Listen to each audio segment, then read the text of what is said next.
দেখেন, উপদেষ্টা আসিফ মাহমুদ একটা স্ট্যাটাস দিয়েছিল যে আগে সরকারের ভয়ে পাবলিক পোস্ট ডিলিট করত, আর এখন পাবলিকের ভয়ে সরকার পোস্ট ডিলিট করে। এই কথাটার অর্থ অনেকে বুঝতে পারছেন, অনেকে পারেন নাই। মানে এই মুহূর্তে যারা আমাদের জাতীয় নেতা আছেন, সরকারে আছেন, জনগণের রোষানল অথবা জনগণের যে প্রতিক্রিয়া, এটাকে কিন্তু আসলে ভয় পায়। পলিটিশিয়ান থেকে শুরু করে একদম সরকার, পুলিশ, সেনাবাহিনী, র্যাব, মানে এটা কিন্তু একটা ব্যতিক্রমী আসলে এই ঘটনা। এটাকে কিন্তু খারাপ হিসাবে দেখার সুযোগ নাই, ভালোই আমরা দেখছি। তবে সমালোচনা বিতর্কের মুখে পড়ে যেতে হয়। পাবলিকের ডরে এবার এনসিপির আমাদের যে 5 কেন্দ্রীয় নেতা আছে, যাদের বিরুদ্ধে কি বলা যায়, তাদেরকে শোকজ করা হয়েছে। কেন? এই রাষ্ট্রীয় গুরুত্বপূর্ণ দিবস, যারা প্রতিনিয়ত জুলাইকে চেতনা হিসেবে সামনে এনে ধারণ করেন, মুখ দিয়া বুলি নিয়ে আসেন, ফেনা ঝরাই দেন, তাদেরকে ওই দিনই রিল্যাক্স করতে হলো। এ নিয়ে যখন তাদেরকে কারণ দর্শানোর নোটিশ দিল, তারা কি ফিরে আসলেন 24 ঘন্টার মধ্যে? আসেন নাই, যদিও এখনো কয়েক ঘন্টা বাকি আছে। তবে এর মাঝখানে ঘটেছে ভিন্ন ঘটনা, আর এই প্রথমবারের মতন না, দ্বিতীয়বার। কারণ আমার মনে হয় গোপালগঞ্জে একবার হালকা ভয় টয় পাইছিল। তবে পাবলিকের ডর, আমজনতার সাইবার বুলিং বলেন বা বিভিন্ন যে ফেসবুক স্ট্যাটাস কমেন্টে যে আমরাও সমালোচনা করছি, এগুলোর ভয়ে যেই খুবই দামি একটা হোটেল ছিল কক্সবাজার থেকে আপনার 28 কিলোমিটার দূরে, শহর থেকে 28 কিলোমিটার দূরে অবস্থিত সি পার্ল যে হোটেল, সেই হোটেল ত্যাগ করে এই মুহূর্তে আপনার পর্যটন শহরের একটি আবাসিক হোটেলে অবস্থান করছেন। এইবার আর কিন্তু হোটেলের নাম বলা হচ্ছে না। কেন?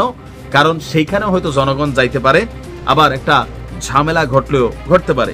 এখন কেন এই লুকোচুরি, সেটা একটা বড় বিষয়।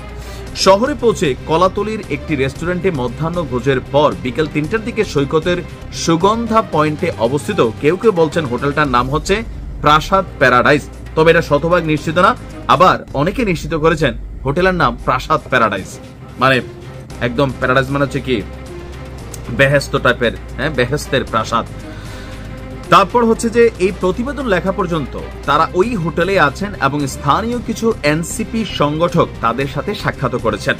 হোটেল কর্তৃপক্ষ এবং এনসিপি কর্মীদের পক্ষ থেকে সাংবাদিকদেরকে ছবি না তুলতে অনুরোধ করেছেন। নাম প্রকাশে অনিচ্ছুক একজন এনসিপি নেতা তিনি বলছেন, গুজবের কারণে সার্জিস এবং হাসনাতকে খুব বিব্রত মনে হলো, একটি ব্যক্তিগত সফর বলেই তাদের মনে হচ্ছে।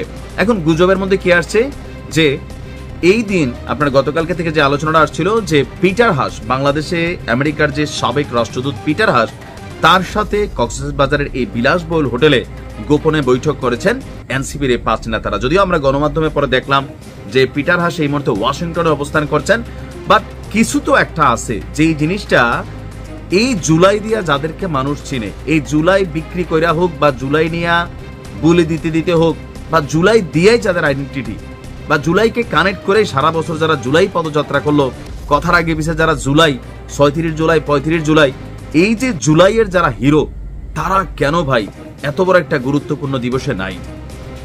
এনসিপির এই 5 নেতা নেত্রীর কি এমন জরুরি কাজ লাগছে যে কক্সবাজারে দলকে না জানাইয়া, সরকার প্রশাসনকে অবহিত না কইরা কেন এই গোপনীয়তা সফরের, আবার কেন এক হোটেল থেকে আরেক হোটেলে গোপনে তারা ভাগলেন?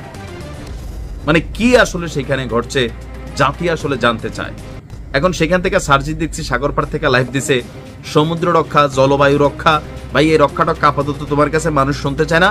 মানুষ শুনতে চায় কেন এত বড় গুরুত্বপূর্ণ দিবসে তোমরা কক্সবাজার গেছো, সেখানে আসো, আবার হোটেলও গোপনে গোপনে চেঞ্জ করতেছো, ওয়াই? আশা করি উত্তর পাবো। ভালো থাকো।